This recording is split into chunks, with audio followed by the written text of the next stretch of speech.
Hello dear students, তোমাদের সকলকে স্বাগত জানাই এডুহাব বাংলা অফিসিয়াল ইউটিউব চ্যানেলে। এবং তোমরা সকলে হয়তো জানো যে গতকাল আমাদের কিন্তু WBCS 2022-এর যে পরীক্ষা হয়েছিল সেই পরীক্ষার যে সেই রেজাল্ট কিন্তু ইতিমধ্যেই চলে এসছে। বাংলার বিভিন্ন জায়গা থেকে কঠোর পরিশ্রম করা ছাত্রছাত্রীরা কিন্তু সফলতা পেয়েছে, যাদের মধ্যে থেকে এডুহাব বাংলা পরিবারের তরফ থেকেও দুজন সফলতা পেয়েছে। এবং তার মধ্যে অবভিয়াসলি তাদের যে চেষ্টা, তাদের যে কষ্ট, সেটা কিন্তু আমরা সবাই যারা এডুহাব বাংলা পরিবারের সাথে যুক্ত হয়ে আছে তারা অবশ্যই জানে। আমি আজকে তোমাদের যারা আপকামিং যারা স্টুডেন্ট রয়েছে, যারা পরীক্ষার প্রস্তুতি দীর্ঘদিন ধরে নিচ্ছ, বা যারা এই WBCS বা সিভিল সার্ভিসের পরীক্ষার প্রস্তুতি নেবে, তাদের সম্বন্ধে কিছু বিষয় আমি আজকে তোমাদের সামনে তুলে ধরব। কারণ সিভিল সার্ভিসের পরীক্ষা বা আদার্স কম্পিটিটিভ এক্সাম, সে সিভিল সার্ভিসের পরীক্ষার পাশাপাশি আমি আরো সরকারি চাকরির পরীক্ষার প্রস্তুতির কথাও এখানে আমি ইনক্লুড করে বললাম। কারণ প্রত্যেকটা পরীক্ষারই কিন্তু একটা গতানুগতিক পাশ করার কিছু পদ্ধতি থাকে। সেই পদ্ধতিগুলো অনেক ছাত্রছাত্রীরা হয়তো জানে, কিন্তু দেখা যায় যখন আমাদের কাছে অনেক স্টুডেন্ট পড়তে আসে, আমাদের এডুহাব বাংলা অফলাইন ইনস্টিটিউটে পড়তে আসে, বা বিগত সময় আমি যেখানে যেখানে পড়িয়েছি সেই সমস্ত প্ল্যাটফর্মে যারা পড়তে এসছে, তাদের মধ্যে একটা খুব কমন ব্যাপার আমরা দেখতে পারি যে তারা অনেকেই প্ল্যানিং বা তারা অনেকেই পরীক্ষার প্রস্তুতি সঠিক কিভাবে নিতে হয় এই বিষয়গুলো সম্বন্ধে অবগত নয়। আজকে তোমাদের এই যে সেশন, এই সেশনের মাধ্যমে আমি তোমাদেরকে বলবো পরীক্ষায় পাশ করার সঠিক কৌশল কি হওয়া উচিত, এবং ঠিক কোন বিষয়গুলো করা উচিত এবং ঠিক কোন বিষয়গুলো করা একদম উচিত নয়। মানে আমরা তুমি দেখবে সিভিল সার্ভিসের পরীক্ষায় একটা কথা খুব গুরুত্বপূর্ণভাবে বলি যে স্মার্ট স্টাডি, কিন্তু এক্স্যাক্টলি স্মার্ট স্টাডির ডেফিনেশনটা কি অনেকেই কিন্তু জানে না, বা অনেকেই অনেক জায়গাতে এর আনসারও দেয় না। আমরা এই স্মার্ট স্টাডির ব্যাপারটাতেই কিন্তু আমরা বলতে পারি ডুস এবং ডোন্টস, মানে কি করা উচিত এবং কি করা একদম অনুচিত। এই বিষয়গুলোকে কিন্তু আজকের এই যে সেশন, এই সেশনের মাধ্যমে আমি তুলে ধরবো। যারা যারা এই সেশনটা তোমরা দেখছো, একটু ধৈর্য নিয়ে নিজের জীবনের গুরুত্বপূর্ণ আধ ঘন্টা 30 to 40 মিনিটসের একটা সময় তোমরা আমাকে একটু দাও, এবং আমি আশা করি আজকের এই সেশনের থেকে তোমরা যথেষ্ট ফ্রুটফুল কিছু আনসার, যে প্রশ্নগুলো হয়তো তোমাদের মনেও কোথাও না কোথাও ঘোরপাক খাচ্ছে, সেই আনসারগুলো তোমরা কিন্তু খুঁজে পাবে। দেখো, অনেক রিসার্চের মাধ্যমে, এটা আমি বলা কথা নয়, সরকারি চাকরির পরীক্ষার প্রস্তুতি যারা আমরা গতানুগতিক শিক্ষা ব্যবস্থার মাধ্যমে আমরা শিক্ষাগত যোগ্যতা অর্জন করে আসি, আমরা কিন্তু সবসময় আমাদের school life, college life, university life, আমরা ছোট থেকে বড় হয়ে আমাদের বাবা মারা আমাদেরকে বড় করে, এবং একটা কথাতেই আমরা সবসময়, মানে আমি যদি বলতে যাই প্রায় 100-র মধ্যে হয়তো 99% ছাত্রছাত্রীদেরকে বা 95% ছাত্রছাত্রীদেরকে এটাই শুনতে হয় যে ভালো করে পড়াশোনা কর, সরকারি চাকরি কিন্তু পেতে হবে। আমরা সেই ধরনের পরিবারের থেকেই কিন্তু আমরা বিলংস করি যে ভালো করে পড়াশোনা কর, সরকারি চাকরি পেতে হবে। এবং তার মধ্যে কিছু পরিবার হয়তো ছোট থেকেই যে তোমাকে WBCS অফিসার হতে হবে বা IAS অফিসার হতে হবে, এই বিষয়গুলোতে আমাদেরকে মোটিভেট করে। কিন্তু আমাদের যে সাধারণ শিক্ষা ব্যবস্থা, যেখানটায় আমরা হয়তো সাবজেক্টের, প্রত্যেকটি সাবজেক্টের হয়তো একটা অ্যাভারেজ মার্কের জন্য পড়ি যে আউট অফ 100 আমাকে এই নাম্বারটা পেলে আমি এই সাবজেক্টের মধ্যে পাস। সেখানে যখন আমরা গ্র্যাজুয়েশন, মাস্টার্স কমপ্লিট করে যখন আমাদের একটা বয়স মোটামুটি পর্যায়ে এসে দাঁড়ায়, এবং যখন সমাজের বুকে নিজেকে আমি কি করি, কারণ সমাজ তোমাকে সেই নামটাতেই চিনবে যে তুমি কি করো, কিরে কি করছিস, তোর এখন তুই কোন চাকরিটা করছিস, কিসে জয়েন করলি, এটাই হয়ে দাঁড়ায় আমাদের পরিচয়। এবং সেই সময় আমাদের মাথায় কোথাও না কোথাও এই জিনিসটাই ঘোরপাক খায় যে এবার কিন্তু ভাই একটা সরকারি চাকরির দরকার, কারণ আমাকে সেটেলড হতে হবে। এবং তার জন্য শুরু হয় এক নতুন লড়াই, যে লড়াইটা আমরা যে দীর্ঘ যে school life, college life, university life পার করে আসলাম, সেখানে কিন্তু আমাদেরকে সেইভাবে শেখানো হয় না। কিন্তু কম্পিটিটিভ পরীক্ষার ফিল্ডে এসে আমরা একটা ব্যতিক্রমী রূপ দেখতে পারি, যেখানটায় আমরা একটা প্রশ্নের জন্য পড়াশোনা করি, একটি নম্বরের জন্য আমরা পড়াশোনা করি। কারণ একটা প্রশ্ন আমাকে কম্পিটিশনের বাইরে ফেলে দিতে পারে, একটা প্রশ্নই আমাকে কিন্তু কম্পিটিশনের ভেতরে ঢুকিয়ে দিতে পারে। মানে আমি হয়তো একটা প্রশ্নের অ্যান্সারের থেকে পাসও করতে পারি, একটা প্রশ্নের অ্যান্সারের থেকে আমি হয়তো ফেলও করতে পারি, ডিপেন্ড করবে একটা প্রশ্ন। এবং তার জন্য এই পরীক্ষার নাম হচ্ছে কম্পিটিটিভ এক্সাম, যেখানে আমরা একটা অ্যাগ্রেসিভ কম্পিটিশনকে ফেস করি। এবং দেখা যায় যে এই সিভিল সার্ভিসের মতো পরীক্ষায়, সে ডাব্লিউবিসিএসসি হোক বা ইউপিএসসি হোক, যে লক্ষ স্টুডেন্ট হয়তো পরীক্ষার ফর্ম ফিল আপ করে, কিন্তু সর্বশেষে গিয়ে যদি আমরা দেখি একদম হয়তো 1% বা পয়েন্ট সাম পার্সেন্ট হয়তো স্টুডেন্ট ফাইনাল রেজাল্ট লিস্টে যাদের নাম আসে, তো এই পরিস্থিতিগুলোকে আমরা কিভাবে প্রথম থেকে আমরা নিজেদেরকে প্রস্তুত করে তুলবো, সেই বিষয়গুলোই তোমাদের সামনে আজকে কথা বলবো। বিষয়টা কি হয়ে দাঁড়ায়, যখনই আমরা আমাদের কলেজ বা গ্র্যাজুয়েশন বা ইউনিভার্সিটি লাইফ কমপ্লিট করি, আমরা সঙ্গে সঙ্গে যখন আমরা সরকারি চাকরির প্রস্তুতি নেওয়া শুরু করি, আমরা খুব একটা বেশি বুঝে উঠতে পারি না যে আমার সঠিক কৌশলটা কি হওয়া উচিত সরকারি চাকরির প্রস্তুতির জন্য। আমরা হয়তো বিভিন্ন কোচিং সেন্টারে দৌড়ে যাই, হয়তো বিভিন্ন বুকসের দিকে দৌড়ে যাই। একজ্যাক্ট কি মেথডটা আমরা ফলো করি? না, আমরা অনেকেই একজ্যাক্ট মেথডটা ফলো করি না। অনেক স্টুডেন্টই এরকম রয়েছে যারা হয়তো তুমি জিজ্ঞেস করলে হয়তো তারা বলবে যে আমি ডাব্লিউবিসিএস এর পরীক্ষা দিচ্ছি। যদি তুমি তাকে জিজ্ঞেস করো, আচ্ছা বলো তো ডাব্লিউবিসিএস পরীক্ষার সিলেবাসটা কি, অনেকে হয়তো মুখের সামনে গড়গড় করে সেই সিলেবাসটা বলতে পারবে না, তাকে হয়তো মোবাইলে একটু চেক করতে হবে যে কত নম্বর কোন সাবজেক্টে রয়েছে। এরকম প্রচুর ছেলে মেয়ে রয়েছে যারা হয়তো সিভিল সার্ভিসের জন্য পড়ছে, হয়তো তোমাকে বলে দেবে যে আমি ইউপিএসসির জন্য ট্রাই করছি। তুমি জিজ্ঞেস করবে যে আচ্ছা বলো তো ইউপিএসসির মেইনসের সিলেবাসটা কি রয়েছে, সে তো তোমাকে কিন্তু ফ্রুটফুল আনসারটা দিতে পারবে না সেই মুহূর্তে। তাহলে কি আদৌ আমরা সঠিকভাবে প্রস্তুতি নিচ্ছি? না, আমাদের কোথাও না কোথাও খামতি রয়ে গেছে আমাদের প্রস্তুতি নেওয়ার ক্ষেত্রে। তাহলে এই সঠিকভাবে প্রস্তুতি আমরা এক্স্যাক্টলি কিভাবে নেব বা কিভাবে নেওয়া উচিত? বিভিন্ন রিসার্চের মাধ্যমে বলা হয়েছে যে আমাদেরকে সঠিকভাবে প্রস্তুতি নেওয়ার জন্য 7টি ইম্পর্টেন্ট পয়েন্টসকে আমাদের ফলো করা উচিত। আমরা বলি 7 পয়েন্টস। এই 7টি পয়েন্টস কি কি রয়েছে আমরা একে একে আলোচনা করব, যেটা তোমরা যারা সিভিল সার্ভিসের পরীক্ষার প্রস্তুতি নিচ্ছ তাদের জন্য কিন্তু খুব বিগ হেল্প হতে চলেছে। আর আমি বলবো not only the civil service students, যারা মানে সিভিল সার্ভিস পরীক্ষার জন্য প্রস্তুতি নিচ্ছ তাদের জন্য যে শুধুমাত্র হেল্প করবে তা নয়, এই সেম ফর্মুলা তোমরা যে কোনো সরকারি চাকরির পরীক্ষার প্রস্তুতিতে কিন্তু তোমরা অ্যাপ্লাই করতে পারো।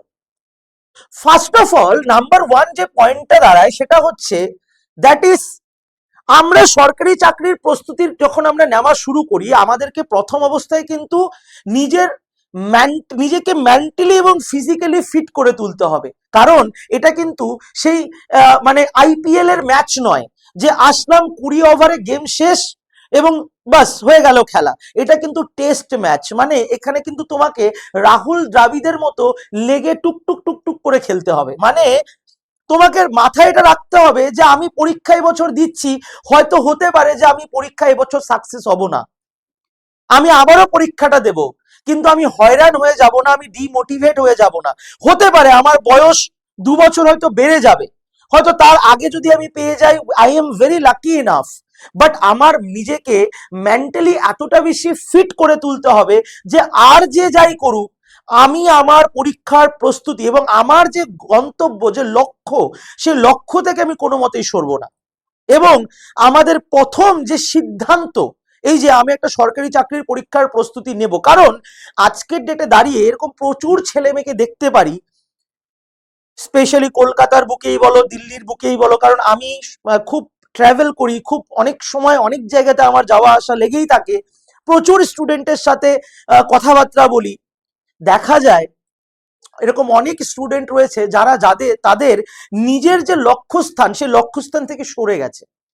এবং যখন জিজ্ঞেস করা হয় যে তুমি কত বছর ধরে প্রস্তুতি নিচ্ছ, স্যার 1.5 বছর হয়ে গেছে, স্যার 2 বছর হয়ে গেছে।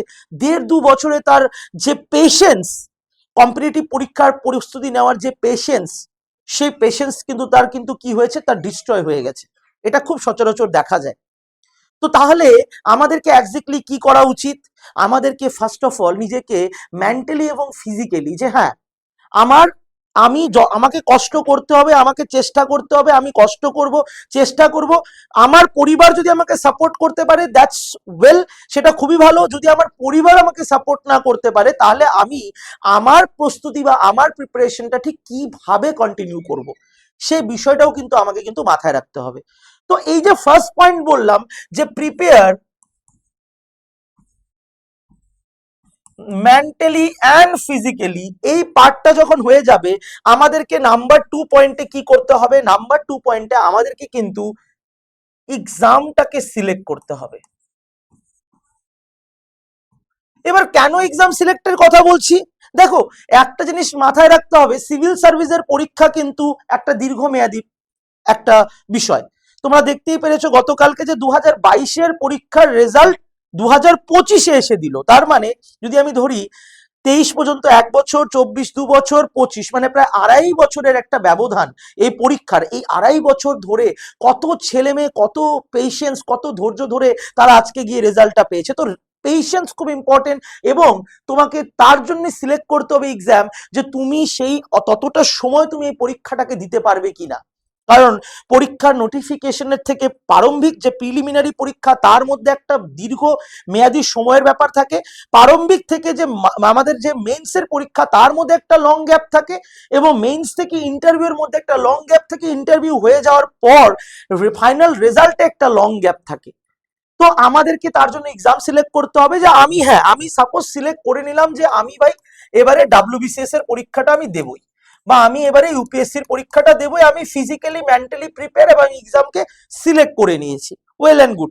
এখানটায় তোমার XYZ আরো অন্য এক্সাম হতে পারে, তুমি যে কোনো একটা সরকারি চাকরি আগে চাইছো, তাহলে সেই ক্ষেত্রে তোমাকে রেলওয়ের পরীক্ষা সিলেক্ট করতে হতে পারে, বা এসএসসির পরীক্ষা সিলেক্ট করতে হতে পারে, বা রাজ্য সরকারের কোনো পরীক্ষা এসছে সামনে হওয়ার সম্ভাবনা রয়েছে, সেই পরীক্ষাটাকে। আমাদের স্টুডেন্টরা অনেক সময় কি ভুল করে, শুরুতেই তারা সমস্ত পরীক্ষাকে গুলিয়ে নেয়, যে স্যার আমি রেলের পরীক্ষাও দিই, আমি ব্যাংকের পরীক্ষাও দিই, আমি এসএসসির পরীক্ষাও দিই, আমি স্টেট গভর্নমেন্টের এই সমস্ত পরীক্ষাও দিই। সবকিছু একসাথে ডাল খিচুড়ি করে তুললে কিন্তু হবে না শুরুতে। এখন কোন স্টুডেন্ট যার একটা দীর্ঘমেয়াদী প্রস্তুতি হয়ে গেছে, লং টাইম সে একটা প্রিপারেশন নিয়ে নিয়েছে, সেই ক্ষেত্রে তার যে প্রস্তুতির লেভেল এবং তার যে মেন্টাল যে স্টেট, সেটা তোমার সাথে কিন্তু আলাদা থাকবে। সে হতে পারে যে 4টে 5টে এক্সামে বসছে, কারণ তার প্রস্তুতিটা কমপ্লিট হয়েছে। বাট তুমি যদি ফ্রেশার্স, নতুন করে শুরু করছো, তাহলে কিন্তু, বা তোমার প্রস্তুতি তুমি শুরু করেছো কিন্তু সঠিকভাবে হয়নি, তাহলে কিন্তু তোমার প্রস্তুতিটার মধ্যে কিন্তু একটু ডিফারেন্স আসবে। তাহলে ধরলাম আমি ডাব্লিউবিসিএস বা ইউপিএসসি পরীক্ষা দেবো, আমি এক্সাম সিলেক্ট করে নিলাম। আমাকে নাম্বার 3 পয়েন্টে কি সিলেক্ট করতে হবে? আমাকে প্রথম দেখতে হবে যে সেই এক্সামটার জব প্রোফাইল এবং স্যালারি। দেখো, আজকের ডেটে দাঁড়িয়ে খুবই গুরুত্বপূর্ণ একটি বিষয়। কি বিষয়? যে তুমি যে চাকরিটা জয়েন করতে চাইছো সেই চাকরিটার জব প্রোফাইল কি আছে। প্রচুর এরকম স্টুডেন্ট রয়েছে যাদের ক্ষেত্রে আমরা কি দেখি, যে চাকরি হয়তো সে পিএইচডি কমপ্লিট করেছে, সে এসে অ্যাপ্লাই করেছে মিউনিসিপ্যালিটি, নিউজে শোনা যায় আজকাল, সে এসে অ্যাপ্লাই করেছে মিউনিসিপ্যালিটিতে গ্রেড 4 এর পোস্ট। হয়তো দেখা গেছে চাকরিটা সে পেয়েও গেছে, 2 দিন বা 1 সপ্তাহ চাকরি করেছে, তারপরে সে চাকরিটা ছেড়ে দিয়েছে। তাহলে কি আলটিমেটলি তুমি একটা সিট নষ্ট করলে, বা তুমি তোমার মূল্যবান সময়টা সেখানে নষ্ট করলে। তো ফার্স্ট অফ অল তোমাকে আগে জব প্রোফাইলটা দেখতে হবে। দেখো, একটা জিনিস মাথায় রাখবে, সিভিল সার্ভিসের পরীক্ষা কিন্তু it's not like, definitely it's a very prestigious job. Civil সার্ভিসের যারা স্টুডেন্ট হয়, যারা সিভিল সার্ভিসের পরীক্ষা দেয়, তারা কিন্তু নট অনলি ফর মানি, এটা হওয়া উচিত, এবং অনেক স্টুডেন্ট এরকমই দেখাও যায়, not only for money. Civil সার্ভিসের জব করে মানুষ only because of the Prestige, the status and সোসাইটিতে একদম মানুষের সাথে মিশে কি করে কাজ করা যায় তার জন্য।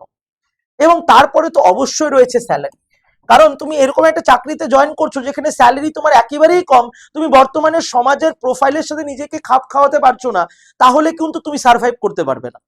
তার জন্য এই জিনিসগুলোকে আমার মনে হয় প্রথম পর্যায়ে তোমাদেরকে দেখে নাও। যেটা আমি বলছি না, এটা রিসার্চের মাধ্যমেই বলা হয়েছে যে ফার্স্ট অফ অল এই বিষয়গুলোকে একটু যাচাই করে নেওয়া উচিত। এবং যখন তুমি এই জায়গাতে তুমি যখন নিজেকে ফিট বলে মনে করছো, নাম্বার 4 তোমাকে কিন্তু আরেকটা যে বিষয়, গুরুত্বপূর্ণ বিষয় করতে হবে, সেটা হচ্ছে নো ইয়োর এক্সাম প্যাটার্ন। তোমাকে জানতে হবে পরীক্ষার প্যাটার্নটা কি। আমরা সবাই জানি যে সিভিল সার্ভিসের পরীক্ষা 3টে স্টেজে হয়, pre plus means plus interview. তুমি যে পরীক্ষায় দাও না কেন, আমাদের এরকম প্রচুর ছেলেমেয়ে রয়েছে যারা পরীক্ষার এক্সাম প্যাটার্ন কি জানে না, পরীক্ষার সিলেবাস কি আছে জানে না। সেরকমটা হলে কিন্তু তুমি প্রথমেই ফেল করে দিয়েছো। তোমার আগে সর্বপ্রথম তোমাকে তোমার পরীক্ষার প্যাটার্নটা জানতে হবে, যে ভাই আমার 3টে স্টেজের পরীক্ষা রয়েছে, যেখানে প্রারম্ভিক শুধুমাত্র আমাকে পিলি থেকে মেইনসে অন্তর্ভুক্ত করার জন্য, মেইনসে এবং প্লাস ইন্টারভিউ এই দুটো নম্বর মিলে আমার ফাইনাল সিলেকশনটি হবে। তো এই যে পর্যায়গুলো অনেকেই জানো, অনেকেই হয়তো জানে না, অনেকেই বিষয় সরগর নয়। তো এই বিষয়টা আগে কিন্তু ক্লিয়ার হতে হবে। যখন এই বিষয়টা ক্লিয়ার হয়ে যাবে, তখন কিন্তু নাম্বার 5-এ আসবে দ্যাট নো ইয়োর সিলেবাস।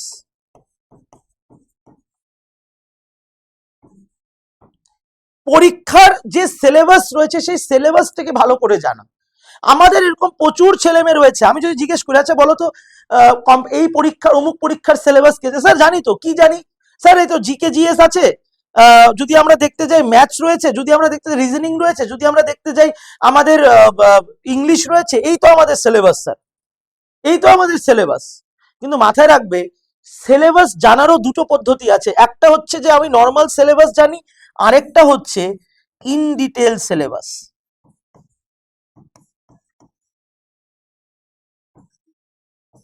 কি সিলেবাস বললাম?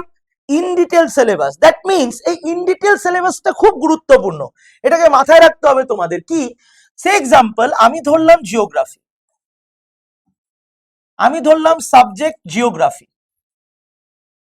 এবারে আমি সিলেবাস জানতে হবে, কি জানতে হবে, সেটা হচ্ছে যে জিওগ্রাফি সিলেবাসটাকে আমি কটা ভাগে ভাগ করতে পারি। প্রচুর টিচার রয়েছে, অনেকেই রয়েছে, সবাই একই কথা বলে যে হ্যাঁ তো এতে Indian geography, physical geography, world geography, ব্যাস হয়ে গেল for WBCS West Bengal geography. কিন্তু শুধু কি এ কটাই পার্ট না, আমাদেরকে ফার্স্ট অফ অল জানতে হবে যে আমরা জিওগ্রাফি যখন পড়ছি আমাদেরকে ফিজিক্যাল জিওগ্রাফির পার্ট পড়তে হবে, ফিজিক্যাল জিওগ্রাফির পার্ট পড়তে হবে। যখন আমরা দেখছি নাম্বার 2, আমাদেরকে জানতে হবে ইন্ডিয়ান জিওগ্রাফি, ইন্ডিয়ান জিওগ্রাফি। আমাদেরকে নাম্বার 3 জানতে হবে ওয়েস্ট বেঙ্গল জিওগ্রাফি, আমাদেরকে নাম্বার 4 জানতে হবে স্ট্যাটিক জিওগ্রাফি, আমাদেরকে নাম্বার 5 জানতে হবে world geography.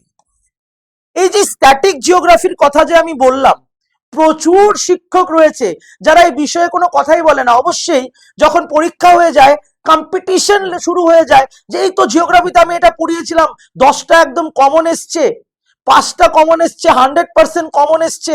First of all তো মাথায় রাখবে, কোনো ভুলভাল কথা নয়, 100% কমন তো কোনোদিনই আসে না, তাহলে তো সে কোশ্চেন সেট করতে চলে গেছে। To be very practical, to be very honest, হ্যাঁ আমরা যে কনসেপ্ট গুলো পড়াই তার মধ্যে থেকে কমন এসছে, বা অনেক সময় যে প্রশ্নগুলো সলভ করেছি তার মধ্যে থেকে কমন এসছে। তো সর্বপ্রথম আমাকে কি জানতে হবে, সর্বপ্রথম আমাদেরকে জানতে হবে আগে কনসেপ্ট, দেন আমাদেরকে জানতে হবে এমসিকিউ।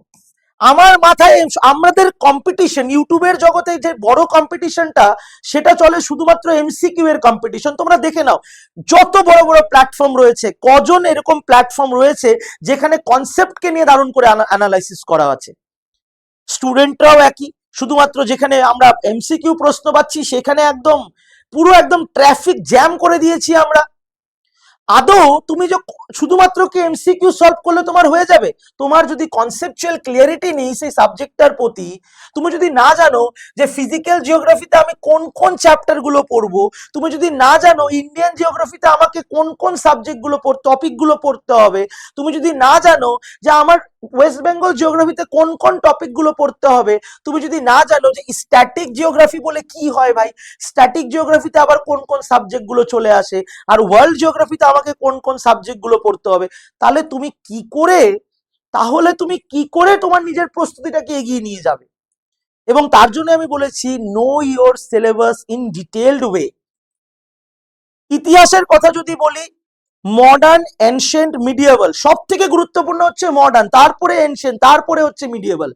এবার এনশিয়েন্ট ইন্ডিয়ান হিস্ট্রির মধ্যেও কোন কোন চ্যাপ্টার গুলো থেকে প্রশ্ন আসবে বা কোনটা কোনটা চ্যাপ্টার ইম্পর্টেন্ট, মডার্ন ইন্ডিয়ান হিস্ট্রিতে কোন কোন চ্যাপ্টার গুলো ইম্পর্টেন্ট, এই যে টোটাল অ্যানালাইসিসটা, এটাকে বলা হয় ইন ডিটেল সিলেবাস অ্যানালাইসিস।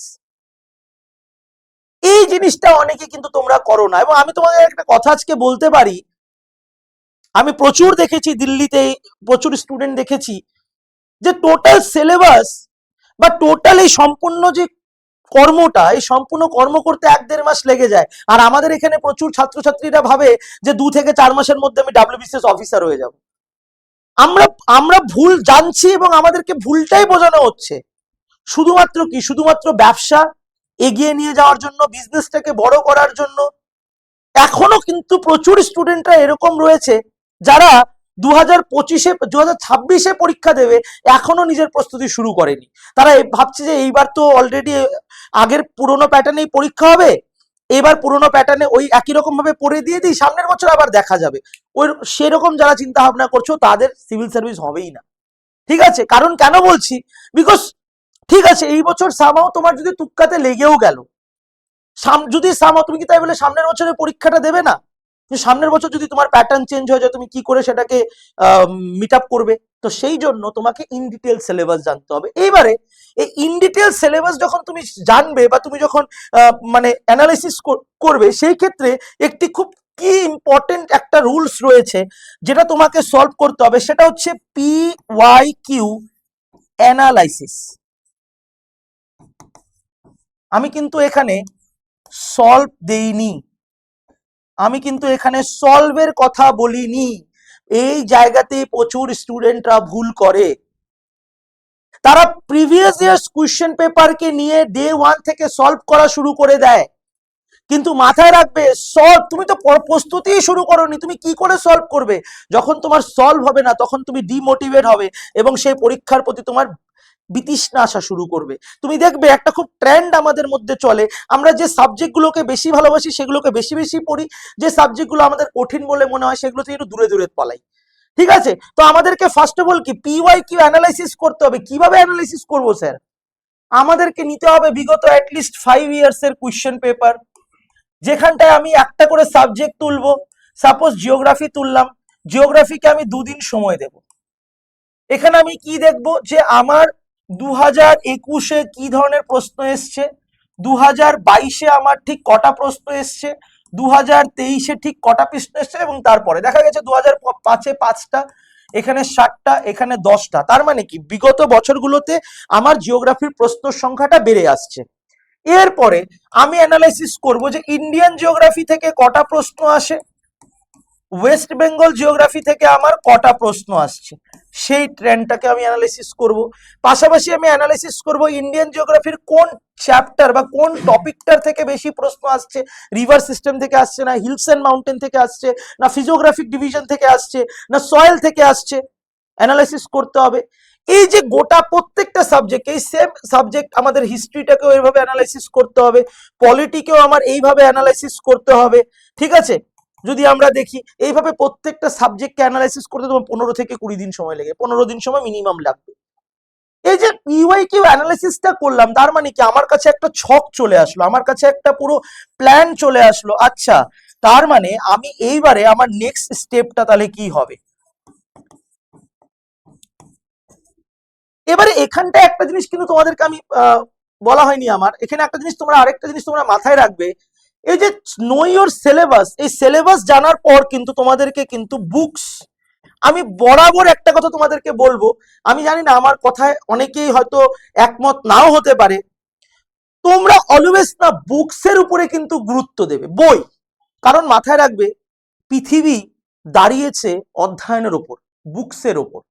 বইয়ের থেকে বড় কিছু হয় না। অনেকেই মার্কেটে স্টাডি ম্যাটেরিয়াল, অমুক তমুক নোটস, এটা ওটা সেটা অনেক কিছু ঘুরে বেড়ায়।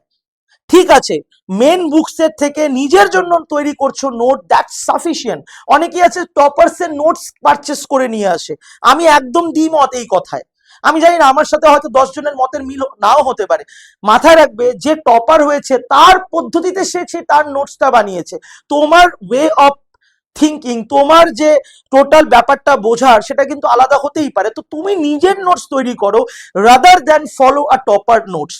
বই পড়ো, বিভিন্ন রকমের বই মার্কেটে 5 টাকা থেকে 5,000 টাকা অব্দি বই তো আছে অ্যাভেলেবেল। তুমি যে কোনো একটা স্টেশনের কাছে যে নিচে পড়ে থাকে, যে নিচে আমাদের যে ম্যাগাজিনগুলো বিক্রি করে, সেখানে 5 টাকা 10 টাকারও কোনো কোনো এরকম এরকম বই চলে আসে, যে বইগুলো সিঙ্গেল টপিকের উপরে ডিসকাশন করে, কিন্তু খুব খুব মানে ইম্পর্টেন্ট ইনফরমেশন আমাদেরকে প্রোভাইড করে। তো বই পড়তে হবে, সেই বইয়ের থেকে নোটস তৈরি করতে হবে।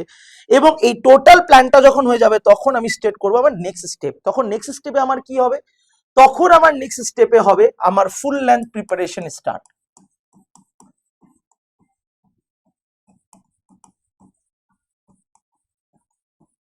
আমার ফুল লেন্থ প্রিপারেশন স্টার্ট হবে তখন।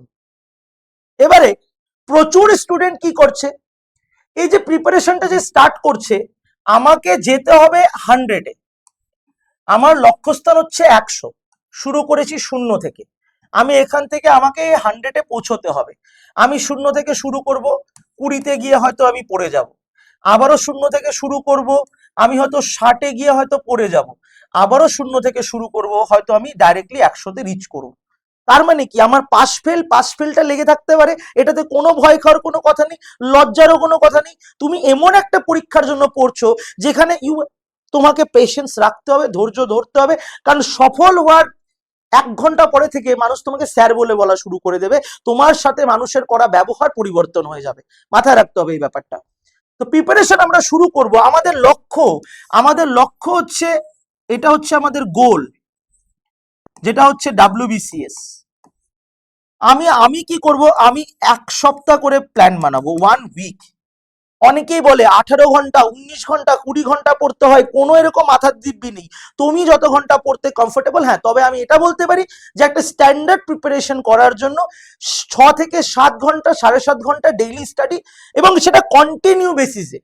এরকম নয় যে আমি 2 দিন পড়লাম, 3 দিনের দিন আবার কোনো এক জায়গায় চলে গেলাম বেড়াতে। বেড়াতে যাও, ফ্যামিলিকে টাইম দাও, বন্ধুদেরকে টাইম দাও, এভরিথিং ইজ ইম্পর্টেন্ট।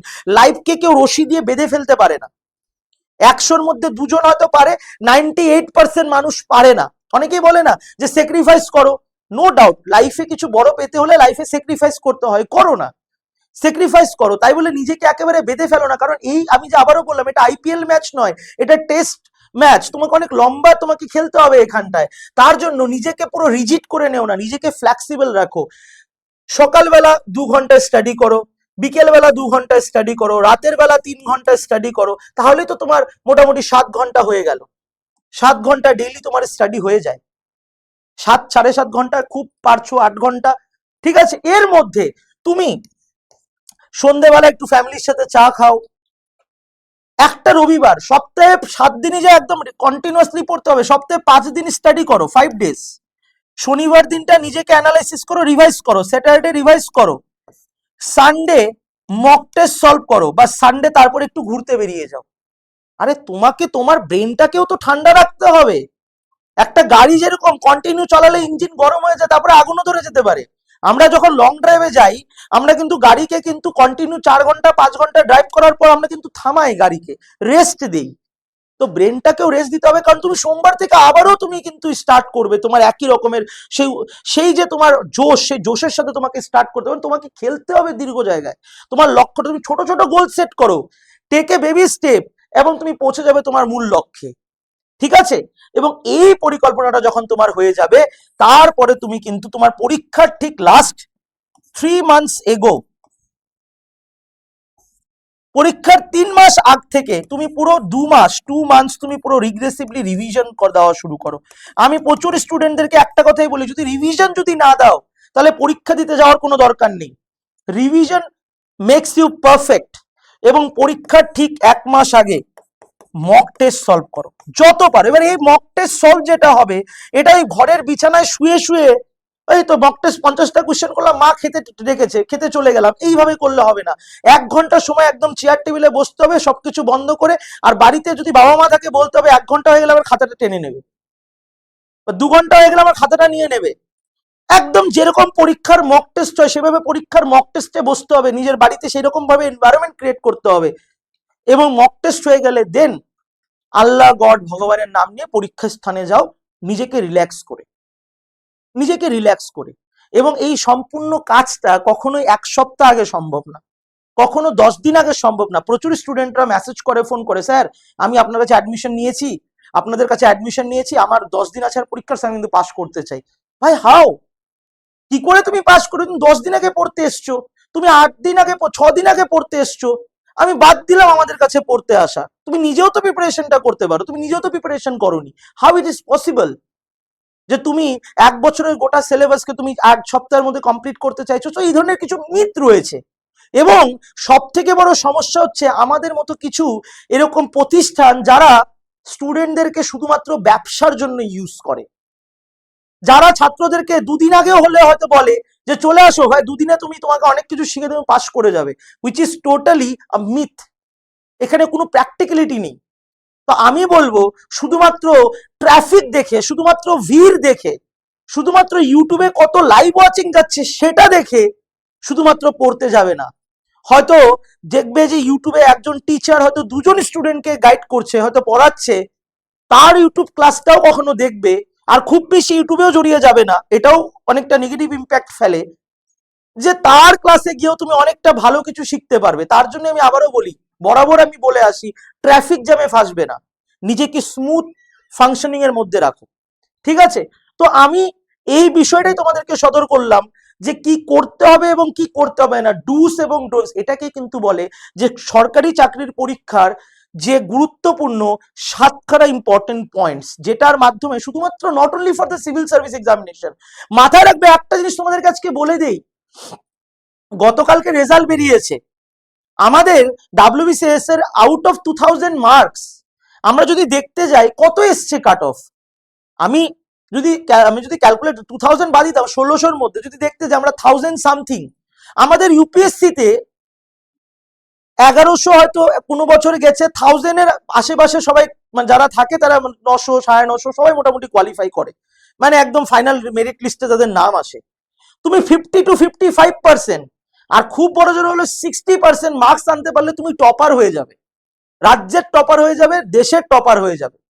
তো এখানে কোনো সেরকম হাতি ঘোড়া কোনো পয়েন্ট নেই। আমি জানি না আমার মতের সাথে আর 10 জনের মতামত এক নাই বা হতে পারে, কিন্তু আমি যেটা তোমাদেরকে বলেছি সেটা গ্রাউন্ড স্টাডি করে তোমাদেরকে বলেছি, নিজের অভিজ্ঞতা থেকে তোমাদেরকে বলছি যে সিভিল সার্ভিসের পরীক্ষা কোনো টাফ পরীক্ষা নয়। সিভিল সার্ভিসের পরীক্ষা একটা প্ল্যানিং চায়, কারণ তুমি যখন পরীক্ষাটি পাশ করে চাকরিতে জয়েন করবে তখন কিন্তু গভর্নমেন্টের বিভিন্ন প্রজেক্টগুলোকে গভর্নমেন্টের, কারণ you are the bridge between a general public and the government. তুমি একজন ডিপ্লোমেট, তোমাকে একটা ব্রিজ হয়ে কাজ করতে হবে গভর্নমেন্ট এবং জনসাধারণের মাঝখানে। তো সেখানটায় দাঁড়িয়ে কিন্তু তোমাকে ব্যালেন্স ক্রিয়েট করে কাজ করতে হবে, সেই জিনিসটাই সিভিল সার্ভিস পরীক্ষার মাধ্যমে দেখতে চায়। তো আমি একটা কথাই বলবো যে এডুহাব বাংলা অফিসিয়াল ইউটিউব চ্যানেল সবসময় অথেন্টিক ইনফরমেশন তুলে ধরে। এডুহাব বাংলা অফলাইন ইনস্টিটিউট, সাফল্য বাংলা অফলাইন ইনস্টিটিউট বেলঘড়িয়া পুবপাড়াতে। তোমাদেরকে আবারও বলেছি আমি যে শুধুমাত্র টাকা দিয়ে পড়তে হবে এমন তো কোনো মাথার দিব্যি নয়। তোমাদের যদি কোনো রকমের কোনো প্রশ্ন থাকে, কোনো কোয়ারি থাকে, গতকালকে ডাব্লিউবিসিএস এর রেজাল্ট দিয়েছে, আমাদের অলরেডি বিভিন্ন ব্যাচেস শুরু হয়ে যাচ্ছে, তোমরা আসতে পারো, আমাদের সাথে কথা বলতে পারো, সঠিক পথ প্রদর্শনটা পেয়ে যাবে, সঠিক কি করে তুমি হাঁটবে। অ্যাডমিশন নাও না নাও সেটা তো তোমার ব্যক্তিগত ডিসিশনের উপরে ডিপেন্ড করছে, কিন্তু আমি বলবো শুধুমাত্র ট্রাফিক জ্যাম নয়, সঠিক প্রস্তুতি কোথা থেকে নেওয়া যায় সেই দিকে এগিয়ে আসো। আর যেরকম ভাবে আমাদের এত অল্প সময়ের মধ্যে 2জন স্টুডেন্ট কোয়ালিফাই করেছে, সেই একই রকম ভাবে আমরা চাই যে রেজাল্টের লিস্টে তোমাদেরও নাম যাতে থাকে, এবং সেটা সঠিক প্রস্তুতির মাধ্যমেই একমাত্র সম্ভব, নাকি শুধুমাত্র হাইলাইটেড ওয়েতে বিশাল কিছু করে দেখিয়ে দিলাম কিন্তু পড়ানো আমার কিছুই হলো না, অথেন্টিক ইনফরমেশন কিছুই দিতে পারলাম না, সেরকম ভিড়ে ভুল করেও পা দেবে না।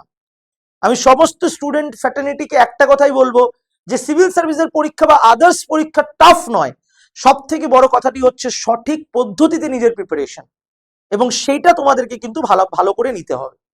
তো আবারও বলছি, আমাদের এডুহাব বাংলা অফিসিয়াল ইউটিউব চ্যানেল তোমাদেরকে সবসময় অথেন্টিক ইনফরমেশন এবং কন্টিনিউ ক্লাসেস প্রোভাইড করে যায়। তোমরা অবশ্যই, আমার যদি এই সেশনটা ভালো লাগে, তোমরা কিন্তু অবশ্যই লাইক করো, শেয়ার করো, আরো বাকি আরো 10টা স্টুডেন্টের কাছে ইনফরমেশনটা পৌঁছে, সো দ্যাট যারা সবাই কলকাতায় আসতে পারে না পড়াশোনার জন্য, যারা সবাই কোটি কোটিটা মানে লক্ষ লক্ষ টাকা দিয়ে অ্যাডমিশন করতে পারে না, যাদের কাছে হয়তো এক বেলার খাওয়া আছে, আরেক বেলার খাওয়া তারা কি করে আনবে সেটাও হয়তো ভাবতে হয়, সেরকম ভাই বোনেদের কাছেও যেন আমাদের এই ক্লাসেসগুলো যাতে পৌঁছে যেতে পারে, ফ্রিতে তারা যাতে আমাদের ক্লাসেসগুলোকে অ্যাভেল করতে পারে এবং এই থেকে যেন সফলতা পেতে পারে, তাতেই আমাদের সফলতা। ধন্যবাদ সকলকে, and all the very best for the upcoming exams. এডুহাব বাংলার সাথে এভাবেই থাকো, চ্যানেলটি সাবস্ক্রাইব করে নাও, লাইক করো এবং বাকি যে সমস্ত ক্লাসেস আমাদের কন্টিনিউ হয় সেগুলোই কন্টিনিউ দেখো। Thank you so much once again.